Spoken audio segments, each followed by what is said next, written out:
Hi everyone, welcome to I Am a Recruiter. I'm your host, Prafula Deori. I'm a Recruiter is a community created by and for talent acquisition professionals. Our vision is to build a leading global community for professionals, TA professionals. And our mission is to help 100K TA professionals grow from a traditional recruiter to a trusted advisor. And if you find our content useful, please support us by liking, subscribing, sharing, and commenting on our channel.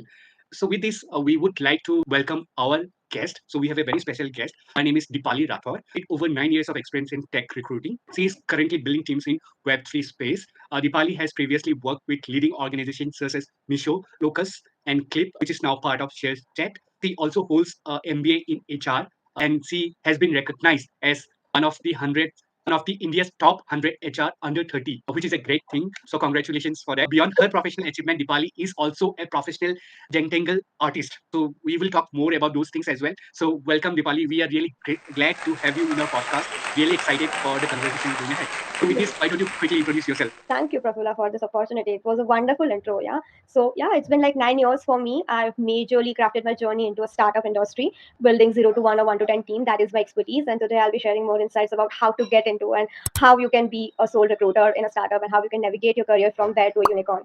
Very excited to be here. Sure. Thank you, Dipali. But before we start, right, I have this question in my mind because I have watched this movie called Rowdy Rathod, and the surname looks very fancy to me. So Okay. since your surname is also Rathod, so I just wanted to understand a little bit more about like Rathod and its background, right? The origin kya hai? If you can share a little bit, it's not related to the podcast, but since I was curious, so wanted to ask.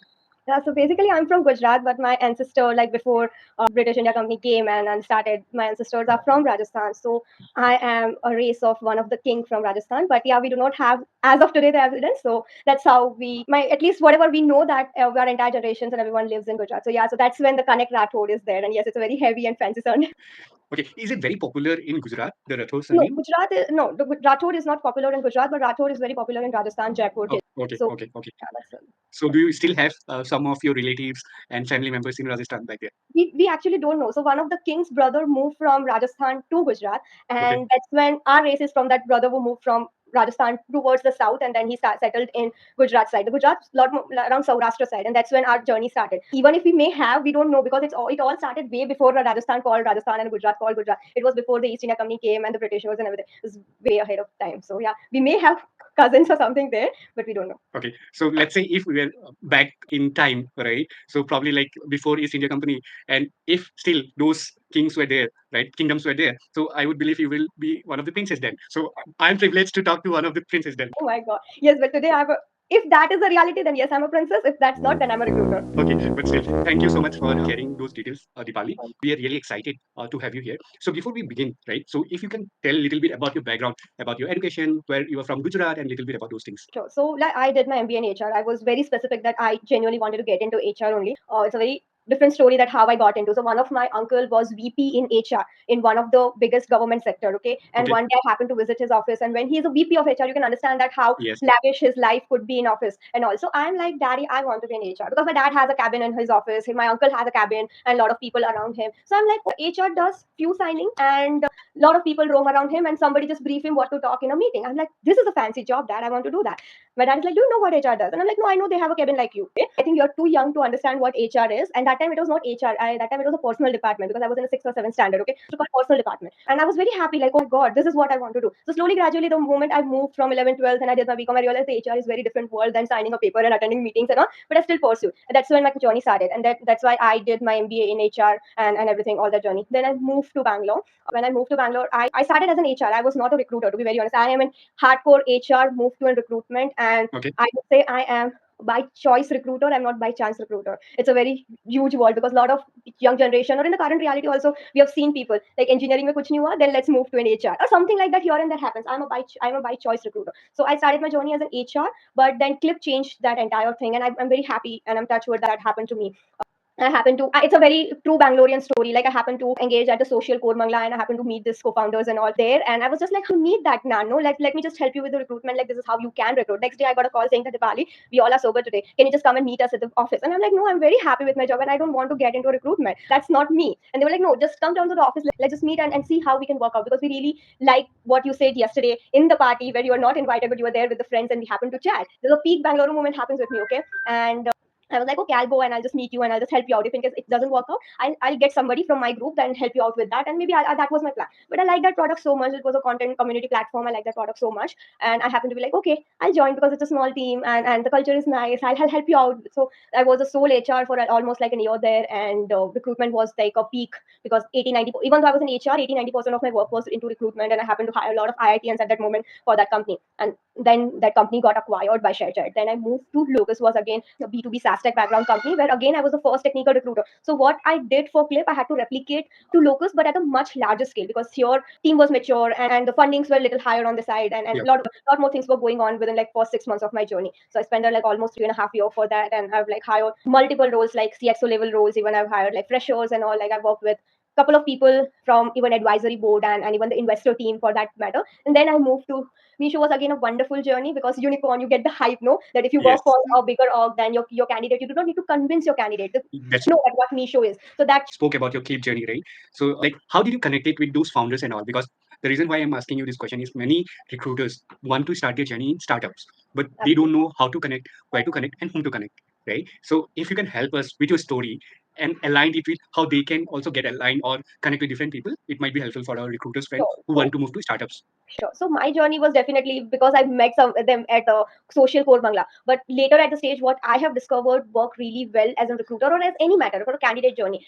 Directly reaching out to the co-founders who have raised the funding recently definitely helps. If that network is strong, you can directly reach out to on them on LinkedIn, share them a notification, share the request, and share that why you want to join this company, and you share a couple of skills which brings what you bring to the table, which definitely helps. If you are little smart enough, you can just go to Lusha or any other platform. You can get their email IDs as well, and you can draft a really nice email congratulating them, saying that okay, you have recently raised the funding. I'm happy for you. The funding basically is like to take the product next level. To take the product next level, they will be building team, and first they will be building Yeah, team. They need the TA. They don't need HR. They need TA. So that's your that's biggest true. point where you just directly reach out to any of the co-founders, CEO, CTO, CPO, whosoever. But it should be small, like Series A seed funding or a Series B funding. When in that phase, if you just reach out directly to them, they would answer. If in case the company is unicorn, they will not answer. So mind you that if the company should be small enough, the seed funding. Or the second thing, I believe the Matrix and all have their recruitment journey thing, like they directly and closely work with the co-founders and all. So they also hire a lot of recruiters, not for Matrix, for directly for the companies and Yes. investors. So if you can collab with them and connect with them and say that you are looking out for a startup journeys and all, they will definitely help you out. So there are many companies who just not invest in your startup,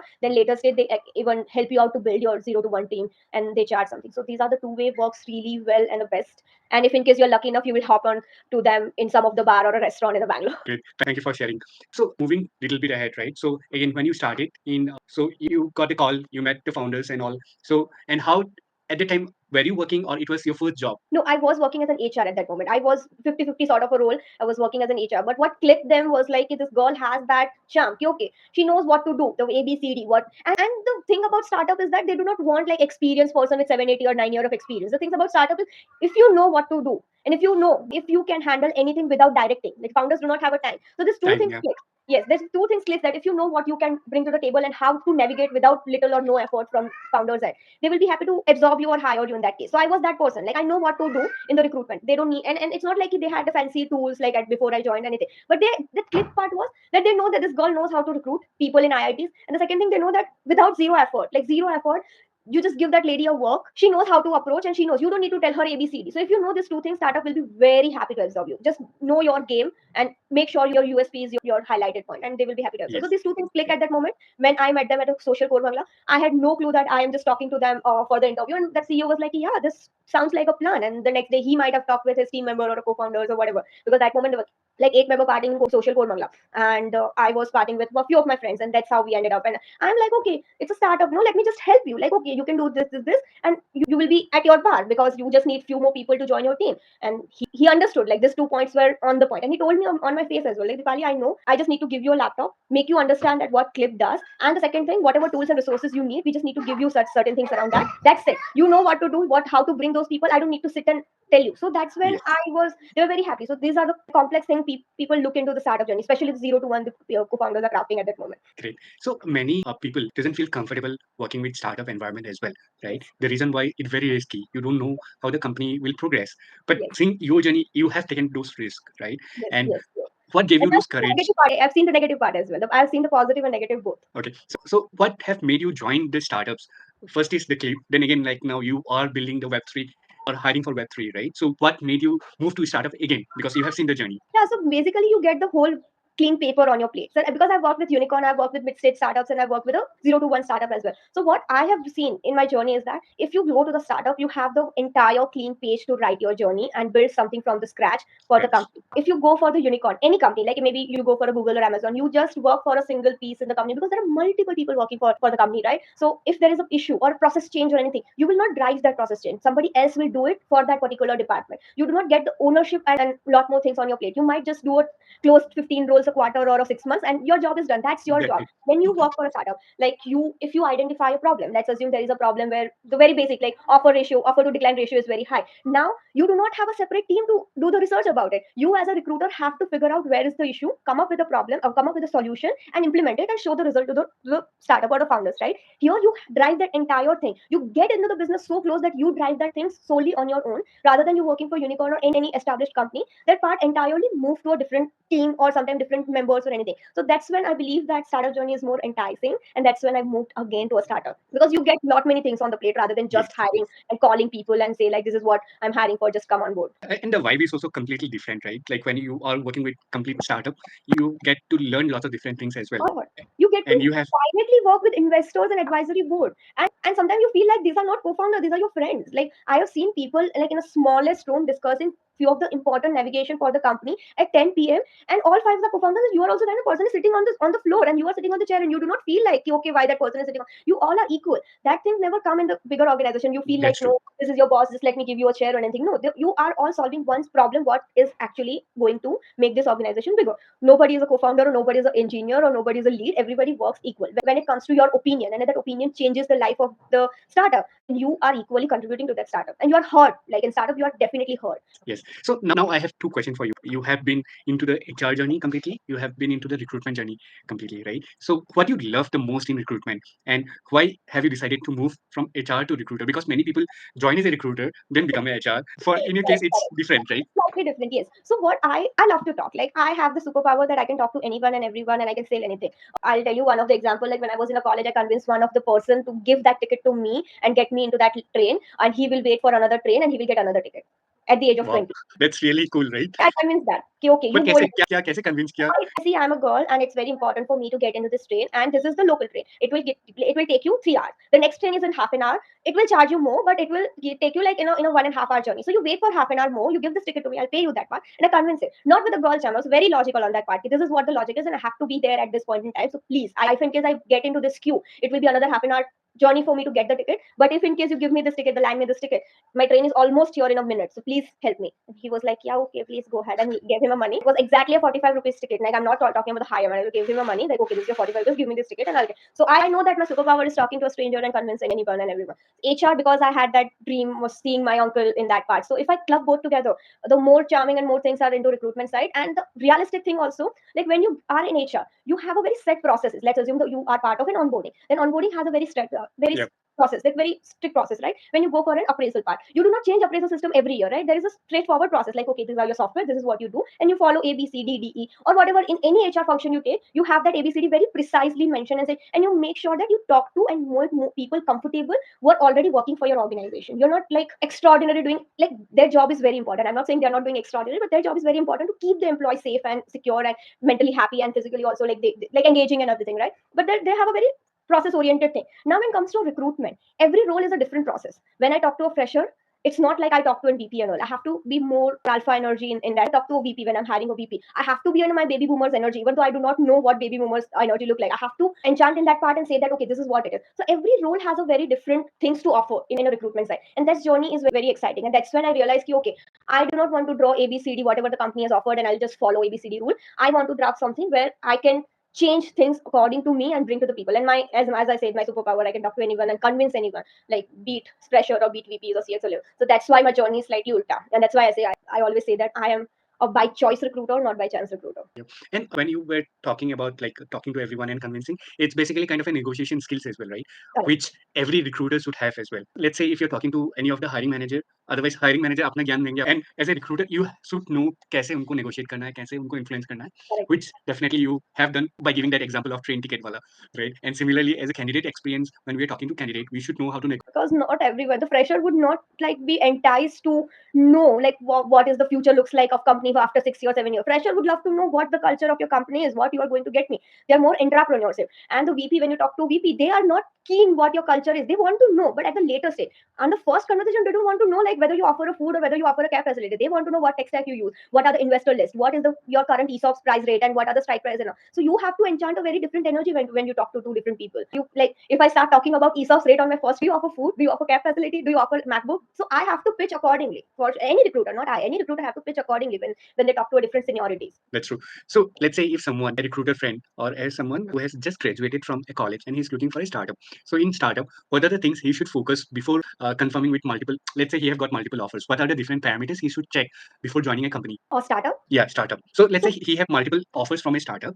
So because you have lots of experience in startup, right? So basically, from a recruiter perspective, I would definitely see that check how how comfortable the co-founders are with the change management. You know, because sometimes the co-founders are very rigid and that say saying that okay, this is how it is, and you are an employee of my company. You go as an advisory, not a recruiter. You go as an advisory. You are driving force of bringing more people to the More company. people. See how you can gel with the co-founders well and how rigid or lenient they are with the change. Until unless you, because when they say they are raising funds in 3 months, any startup would say they are raising funds in 3 months or 1 year. The 1 year takes 2 years. Like it doesn't happen like that. Ask them whether you have a term sheet already. Are you already at the talking stage with the investors and everything? You straight away ask such thing to make sure that your job is secure. It's not. It shouldn't be like okay, today you join as a very seed funded company and they just promise you that next series is in just around the corner. That just around the corner could be 1 year, just around the corner could be 2 years, and it could be just closed before the series A comes into the picture. So how? And second thing, at least the first seed is most of the startup will hire a recruiter at least after one of the funding seed or a series A. So see what are Okay. the major players are investing in such companies. Look for the known investors and the known players in the company saying that okay,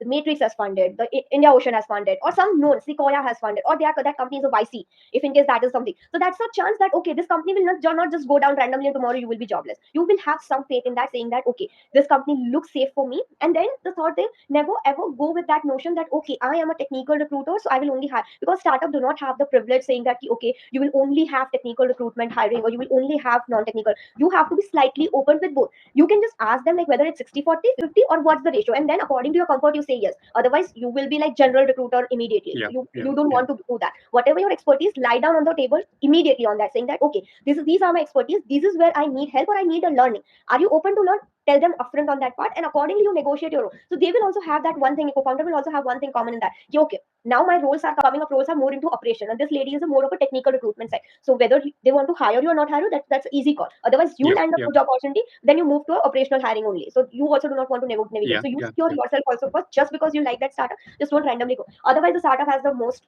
perks and everything, like fun environment, and you will find bestest of the bestest people in the startups and all. And the third last thing I would say, that what kind of a quality people are currently working, because team is very small. It could be linear, could be 12 member, could be 25 member. Now see the background, whether they come from a premium IITs or premium colleges and all, whether they have work experience and all. That defines like the next generational or next batch of hires coming into the, because if in case you or the co-founders are the next few first bunch of people, let's say 10 engineers they've already hired, these 10 engineers are coming from a very strong background, they will be advocate for the another 100 hire for next 1 year, right? So if in case they are not coming from a strong background and coming from a very random college which even don't know their name, so you will be hiring such low quality people from the market. So identify that whether you want to do that, whether you want to be into the niche hiring, even in engineering or something. You can do your research on the LinkedIn site saying that okay, this is what it is. So these are the few parameters where you can just judge the company, and you can be very honest and play the card on the table saying that this is what my expertise looks like, and then take a call. And still, like, startups are high risk high reward game, so if you are open for it, nothing better than that. Yes.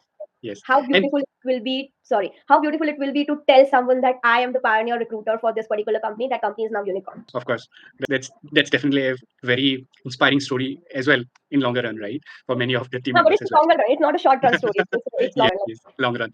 And you mentioned about perks as well, right? So what kind of perks generally startup do pay? Like definitely monetary is there. Along with monetary, what are the different things a recruiter or anyone who want to tend to join a startup can look for? So usually nowadays startups are very high. At least wherever I have worked, they are like they match the market, or at least they give the ESOPs. And ESOPs you can get the bet on, because you get the ESOPs as a seed funded. The company immediately, the company goes for a Series A and Series B. It doubles down to some. I have seen like 5x or 10x up to, like within Series B, it goes up to 10x. Like you get the shares of market player right now in Bangalore or any point, and that's when they feel like, okay, the good pantry, the good food, and a good comfortable environment, the culture should be mandated. So I've seen like the company at the startup or a mid stage level, they try to spend more monies into swaggers and all rather than a bigger org, because they want to take a brand to a next level, right? Not just a product to a next level. So that's when it is very, so the box wise, the food facilities and everything would be like quite generous and quite decent. I would say not extremely good sometimes, but they're quite decent.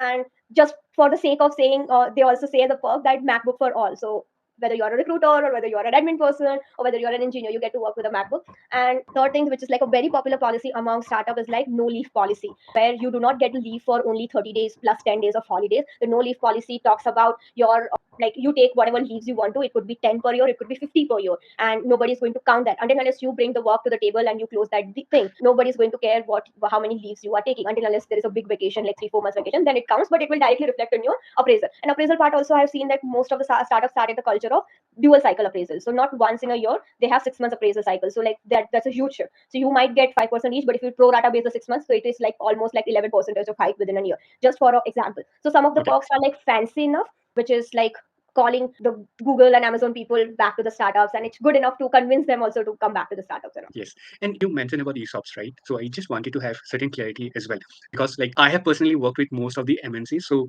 where they already have their stocks listed. So I didn't get chance to know much about ESOPs. Even though I talk to the candidates, I try to ask them also a question, but I feel that you are the right question to answer this question. So basically, like you get an ESOP as a part of your compensation plan, right? As a salary or package wise, right? Let's say the company doesn't buy back your ESOP. Does it have any value in that case? Doesn't have any value until unless company is listed or company go for a buyback. I'll be very honest, I'm not advocating any company. I'll be to a candidate or to a recruiter. It's a very candid answer, okay? Yes. ESOPs doesn't have any value until company go for a buyback or until go for a listing. Takes at least 10 to 15 year time from the Easily. starting point. Easily. So even if you start from day one with the company, it doesn't happen like after 5 years you will have the company listed and everything will be very smooth. Company gets unicorn, and after unicorn there's a 5 year, 6 year journey you have to craft as a company. There's a whole cycle they have to complete to get listed in the market, right? So they do not have any value. But the buybacks are very common, and usually company wants to buy back. I'll tell you why. Because in the 15-year of journey, they might have hired a lot of people whom they have given ESOPs at a very lowest price, maybe at the starting of first 5 years, right?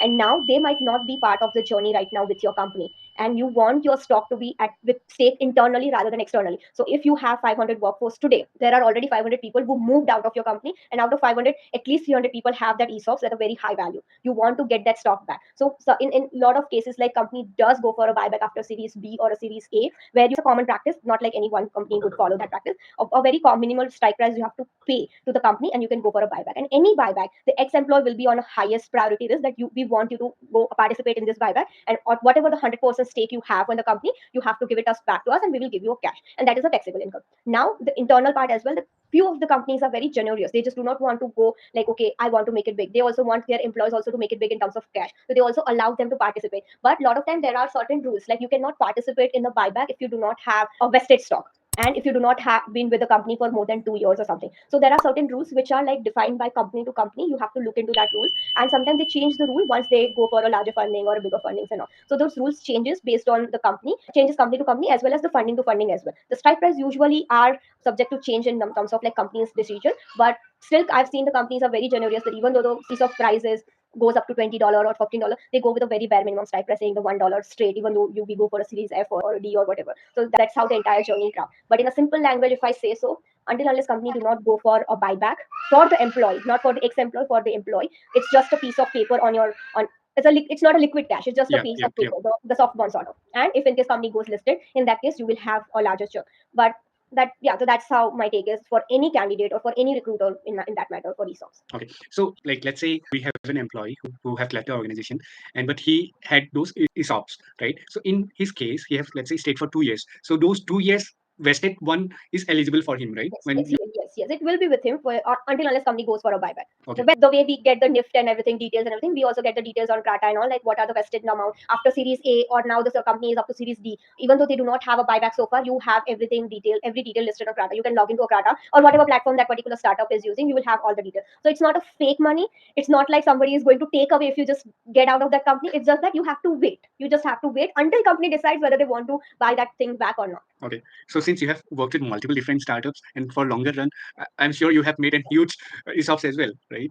Along I with you. I could say that loudly on this platform. Okay, great. Just pulling your leg. Okay, so you have mentioned that you are currently building Web3 space, right? Teams in Web3 space. So there are people who might know what exactly Web3 is. There might be people who might not know what is Web3. So can you in I don't want you to go in depth, just an overview कि Web3 में क्या देखते हो? Sure. So Web3 is a new game changer industry for sure. The umbrella term is the better internet thing. Anything which is blockchain protocol or a crypto related work or a decentralized related work, the DeFi related work is called under a different umbrella called Web3, where lot of opportunities are opening up in India. For at least already it has started and it will offload more in coming years, because already there are a lot of established company in Web3 or a crypto or a blockchain matter are already developed in US, Southeast Asia, South Korea, and even in of course I would say Singapore and all, and they want to offload the work in India. They want to build the team in India. So it's a huge market in next couple of years for sure. And yeah, it's not like a person needs an extremely different skill, but they just need to be top of the game at this at that moment, I would say. And the simplest example, if I would say that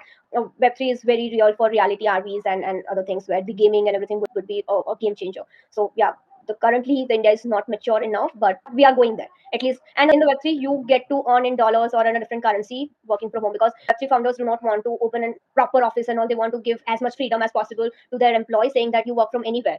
Your salary would be this, irrespective of whether you work from India, whether you work from US, whether you work from. So the potential of getting something in terms of monetary part is quite huge for at least in engineering space and the marketing and community manager side space, because in Web3 they look for a very solid community manager who help them to build the community and engage the community. So that's when they spend a huge amount. In any startup, we would say the community manager or something, in a very small scale, like 1 or 2 would be enough in marketing side. But in a Web3 or in a blockchain side, they need like 10, 15 if in case you have a larger screen. So the marketing opportunities and marketing doors opens up widely in this particular space. Okay, so since you have been in this Web3 space, so what kind of skills as a recruiter you hire for in this particular So technology? usually the blockchain developers are the major skills, but then we do need front-end developers, the back-end developers, the mobile developers who can build the tech. So technology-wise, whatever the tech requirements remain same. The blockchain developers are quite different. The way we hire the Uh-huh. hedge fund with slightly little skills, but still the technology and tech recruitment remains the same with the blockchain. Also, this technology is slightly different, but then it's a decentralized manner. So a lot of people are coming up with that background, saying that they want to get into that. And even the IIT students are also like sharing their projects and everything around that to make sure that starting from day one, they do not target Big Four or Bang and Mang. They target something in a blockchain community where they already start contributing towards that project and get opportunity in something in that level. Sure. And what are the different, like, first question is, like, you hire blockchain technology and other things, right? So how is the market here in India, right? Do we have enough talent available in the market? And if yes, what are the different platform you usually go to hire those people? So we have currently that market. It's not as huge as the current tech market that every other startup is a tech company. So you get back end and front end developers very easily. But we have a lot of people working in India. A lot of Web3 companies or the startups have team in India. Like Polyglon has a big Yeah, team only in yeah. India, right? So you get that talent. But sometimes it's not just about the talent who have already worked for Web3. Sometimes it's like the person knows little bit and they can sit and code, and he has some exposure. He has some interest towards the Web3, but he has proven his track record in the tech side, working for a big startups and big companies and all. And he's coming from a tier 1 product base and tier 1 college and all. And he or she can also move towards from that to product based company to a Web3 side. So that is also one. But it's not a hugely or widely available currently in India. But yes, the market is already there. Like I would say, you get people in that space. It's not that Okay. tough, at least as of Okay. today. Okay. And what platform you use to hire these people? Yes, so there are like platforms which Solana has their own platform where you can sit and post. LinkedIn also works up to a certain extent because people are there on LinkedIn. Like all the people who work for Web3, they are there on LinkedIn. So they look for a job opportunity. But then Solana has their own, and then Bionet has their own platform where you can post. Solana is the investor, a huge investor in the Web3. So they have the portals and all. And then there are Web3 career pages also. You just sit in that. So there are platforms. There is platforms which are like specifically designed, the job posting platform specifically designed for Web3 opportunities worldwide. You can go and source there. That the job posts are like you can post a job as well, just like we have Hirist, Insta Yeah, Hire and all. yeah, Same yeah, way, yeah. certain platforms are specifically designed for Web3s and all. And so as like couple of investors also have their own portal where you can, if in case you have that investor in your company invested, then you can use that portal for free. Great. So, okay. So now talking a little bit about your awards and recognition, you also mentioned that you were recognized as one of the India's top 100 HR under 30, right? So can you tell a little bit about that particular achievement and all?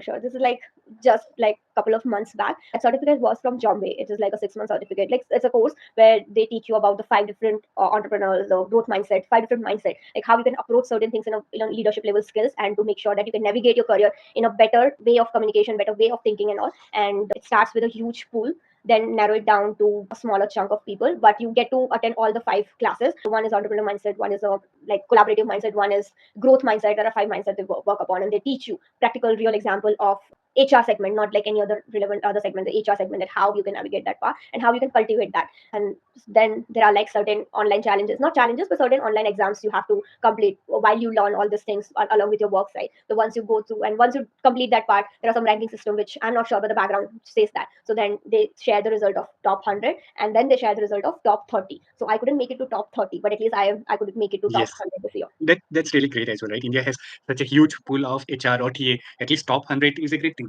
right? So congratulations for that. And you also mentioned about like the entrepreneurship mindset, right? What I don't want that exact details, because like what is the process to get through? Like if someone is interested to participate in that zombie Yeah, thing, so like what is the Jompay, process? yeah, so Jompay serves like every year this course. There are like two things. So one is 30 under 30 and one is 40 under 40. And then there's a very small amount you have to pay to register that part, and you get the link. It's a very widely available and very known course in India. I think now they already started absorbing other courses like other countries people as well, but you have to be in HR journey only, then only you can avail that part. It cannot be like you are into sales and then you join this journey and then you become HR. It's not for that. And basically they also say that this is more into like your learning perspective. Do not just see that okay you will get that tag and 100 under 100. It's a thing, but the 5 months of learning, 6 months of learning goes long way. So yeah, it's a every year they go ahead with that particular certification part. And now I think they are widening that entire thing, and they are teaching leadership side, and even women entrepreneur side. They are like they have certain classes started around that as well. But it's a well-known or where they also offer the HR solutions to how to read the mind of people, and like other tools and everything are also there. So as a company also you can use it to understand your people's mentality in a better way. And if you just want to opt that part to learn more, that could be one. Okay, great. Good to know that. So you also mentioned about entrepreneurship. I'm very much passionate about entrepreneurship as well, because like building a community is same like building a startup. What kind of things they do share in the entrepreneurship mindset thing? So usually it's a mindset what they are trying to cultivate. So the entrepreneur mindset will think about the problem solution. Like a lot of people where we get just stuck at one thing, saying that this is the problem. Now if in case the X person will not give me that particular data, I won't be able to work out, and they just get stuck here. In any case, I'm not talking about in HR. So we have that mind where we just immediately thought into that process of because of this I couldn't able to do this task. Now being an entrepreneur mindset, like because you're a solopreneur as well, because you do not have a lot of people to work. When you are when you switch into an entrepreneur mindset, you move towards the problem solution, saying that okay, these are four people, because of them I'm getting stuck, but my thing is to drive that thing and get the result, whatever how I'll be able to get this thing while these people are not even asking me helping me to move ahead. So you have to be on that top, saying that you do not blame other, or you do not blame the process. You try to navigate that part from your experience, you take help from others, you drive a different solution and get the things done on your own. So that is the basic, like the umbrella thing what I can just share. So that's how, and how you can cultivate that. Then there are stories which they share, there are a couple of TED talks they shared, like there are a couple of even exercises were also there where they just shared with the group, saying that okay how you will do such certain things and all. So you get the practical exposure of that in a smaller group, and then you get a bigger exposure in a different HR industry managers or leaders where they have done something in there, or something. So you get to learn that part. So yeah, that's the larger umbrella I could share, like how what is entrepreneur mindset and how you can navigate that. There are the growth mindset and collaborative mindsets and all. So you do Yes, not yes. just blame and sit and wait like okay, this five people will do it, then I will watch. You don't just backseat that part. Yes, and that's a good way of growth as well, right? Like instead of like focusing on the problem, you're trying to find solution, and when you Correct. try to find solution, you know your own path, and you are trying to grow within yourself, right? As a Because person. it's a very human nature that okay, if some problem is there, we just directly connect, saying that in recruitment example, उनकी वजह से नहीं हुआ, इनकी वजह we से नहीं didn't get the panel interview feedback, and also we did. Yeah, But yeah. now, how proactively you can go and say that okay, this has to be like this, and this is the last one. Like not harsh way, this is a very harsh way. But how you can solve that? The problem is there. Okay, maybe the 1 week you suffer, maybe a 1 month you suffer, but after that, somewhere you have to take a full stop rather than suffering for an entire year and say that okay, recruitment is tough and team is not doing it. No, it's a collaborative work. Like if my hiring manager is not supporting me, I will never be able to drive that entire thing on my own. I'm sorry. So how you can drive that entire thing, make your panel available, make your hiring manager available for you, or at least heard and have that solution, a mutual agreement. Since we are building this community for recruiters, right? So we are trying to upscale the recruiters as well. And just to upscale, we are trying to provide them multiple different opportunities, right? For example, we are trying to give them some courses. We are trying to educate them through podcasts, through panel discussion. So we are also trying to give them some opportunities as well going forward, right? Like for that, the question for you is you have worked with multiple different startups, right? So how a community like us can connect with a startup community as well? right? So that we can collaborate together and help whoever is need any kind of help as well. Because there are many recruiters who might be looking for jobs, right? So is there a way we can collaborate with any kind of startup community?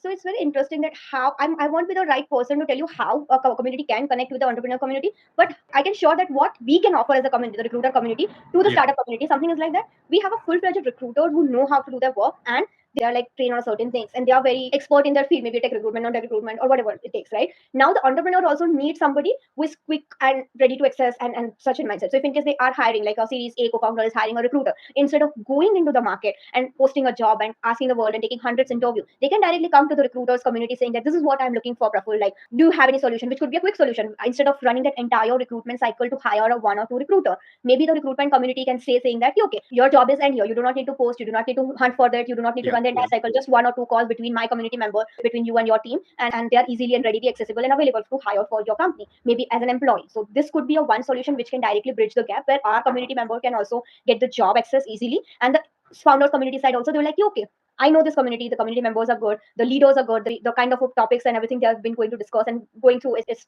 quite solid. So I have a pool of 100 recruiters. Now I can just choose between like 20 or 10 odd available people, and their job is easy. Instead of looking for 100 CVs, just 10 CVs, and the job is very easy. So this could be a one relation where we can directly help the community, entrepreneur community, on an immediate basis, because good recruiters are genuinely not available. Like it's very hard to find. That's true. Great. Thank you for sharing those. Right.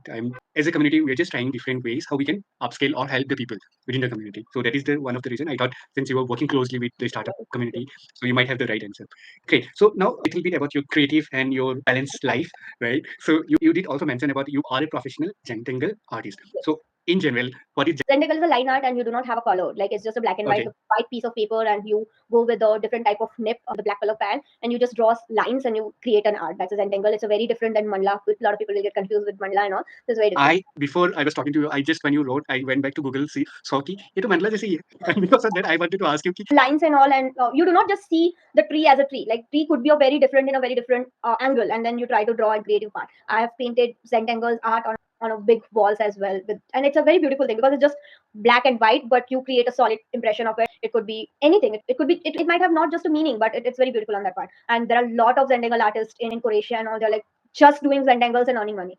Like Indian culture, I've not seen like people who are like actually making huge amount of money, not just through Zentangle, but in Croatia and Europe, there's a huge market. Like people are just doing Zentangle, designing the offices, designing the houses, and bigger canvas, and they're just making living out of it. And how did you got this passion? So I start like I was into art. Like I was good at painting and all, like mandala and or like school also. Like I was good at, like I was like one thing I was very good at, like art. So that was there. Then when this COVID hit 20 early, that time I discovered this part, like because something I wanted to try new, because everyone is locked and you're doing work from home. Saturday Sunday also you can't go out and make anything. So then I reconnected with my art fan and saying that I want to learn something. So I started following a couple of Zentangle artists. They were already there in the market before COVID as well. So I started following them. I've taken like a couple of classes and see how I can enhance that part, what sort of brush and what sort of tips they are using for paintings and all that. And then I started it, and I challenged myself that okay, like this year I'll be completing 100 paintings, and I finished that part. One painting a day, something was the challenge, but that couldn't happen. But at least 100 painting a year challenge was there. So that's when I started my journey, and then I started painting walls in a bigger canvas and offices at school. So it's something that's really cool, right? Because like when you challenge yourself instead of challenging with other people, you're challenging yourself, and you are trying to stick to your challenge. Yeah, and the good part is it's so therapeutic for me that the outer world doesn't affect me. It was like very depressive state, right? The code during COVID was so depressed, but I was enjoying that part so much that a lot of things didn't affect me. Like I couldn't go. I don't know what depression is still there, because I know this is my therapeutic way. I can just go and sit and do Express that for yourself. hours, and so I'm fine. I do not need to talk to people for hours just to make sure that my mind and my head is clear. I can just go and sit back with my canvas, and I can do that for 3 hours. It's a beautiful art where people can appreciate, and my mind is also clear and very crisp. So it helped me. It definitely helped. I don't need a therapy because of this. Okay, just on a lighter note, right? So I myself have done multiple different things in my life during my school days. But again, like I was kind of not pro in anything. I have tried everything, even painting I tried. But whenever I try something, right, that school get closed or teacher get different place. और ना मैंने cricket का भी coaching लिया था, ठीक है? So I got a nice kit and everything. And ना मेरा एक दोस्त ने बैट लिया, बैट ही टूट गया. And you did that, so it's good. Like, and jack of all is also a good trait, because the whole statement is jack of all, the master of none, but still better than master of all. I think in certain way it's good. I'm still exploring different things, different ideas, I would say. But again, recruiting is something I definitely love. Same like you, I love talking to people. But again, like I can talk to stranger immediately. I need my own sweet time to connect with people. And again, like once I connect, I can talk a lot. I can bore people by talking as well. Then maybe that person is not the right fit for you. Right? You can't say that I can bore the people. That person is not connecting with you. You can say the other way around. No? Yes, might be. It might be, but most of the time I try to, instead of blaming other, I try to first search within me Oh, okay. to where that is. And because of that, I even during COVID, after COVID, I would say I tried doing candle business as well. So I was just trying to make candles, and people really liked it. But somehow, Fancy. yeah, it's kind Wow. of a scented one. I tried, and I ordered lots of things for my. You can But still great. continue, no? Maybe during the festival or something, like just for the It order takes sake. lots of time. It takes Oh, lots okay. of time because now along with the community, it takes another lots and lots of time. With Okay, this one is another baby for you, right? yes, but this one I definitely see more connected with me because I'm not only solving my problem, I'm trying to solve lots of different problems. And other good thing is I'm able to talk to more and more people, which I love. So you are doing what you love rather than just making candles, which might be your temporary Yes, adjustment or your a safe space. Yeah, yeah. yes, So that's makes your little space more peaceful and wiser. great. So since we are almost on the time, Dipali, so last piece of advice to our recruiter friends, anything which is in top of your mind, like any challenges you have faced and how you have overcome, probably you can talk about that or whatever you wish to share with the community members. So all the fellow recruiters or upcoming new recruiters, I would definitely love to share one thing, that just do not recruit and be the telecaller for any company.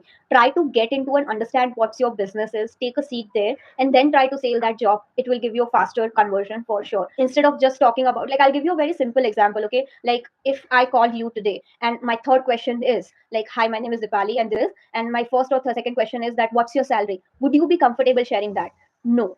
Now change that game and say that, ki, hi, I'm Dipali, I'm working for so and so company, I'm hiring for this, my company is this. Now under that company, this is the particular product which is directly supporting for XYZ. The production is this and the business is this and XYZ. Share some details around that, maybe the investor details and something like that. And then share the role details, tech stack and all. Once that you give that entire download to your candidate in a 1 or 2 minute, after that, because you have shared so much, you already build the rapport. Even that candidate is not talking too much with you at this moment because you are conveying certain things. Now if your question is like, are you interested?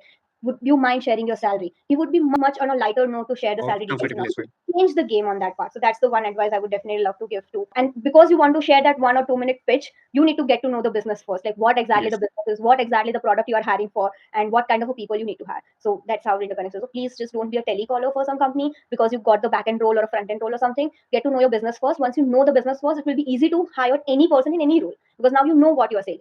Yes. Great. Thanks for the advice, Dipali. And last, again, one question and advice. So, since you are part of I'm Recruiter community as well, and you have been part of a panel discussion, now you're also supporting us with the podcast. So, first of all, thank you so much for it.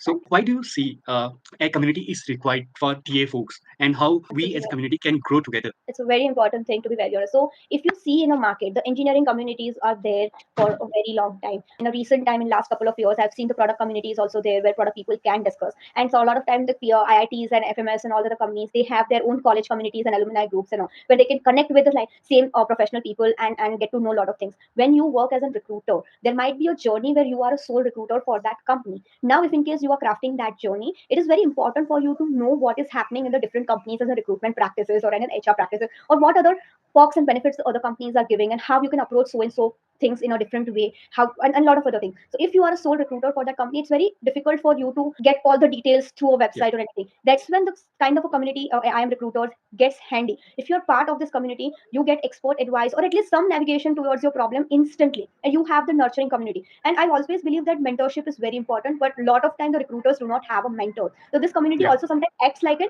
stopgap mentoring solution also for certain problems. So that's when this community is helpful. Recruiters should be part of at least 1 or 2 communities to make sure they are elevating the recruitment game. And if in case they need any solution, immediate solution, or just need certain data from a different companies and all, they get to know certain things. Otherwise, you are just doing a calls and all. How you will enhance the practice of your own community or of your own company? So that's when I believe I am a recruiter. It makes a huge difference on that part. Sure. Thank you. Great.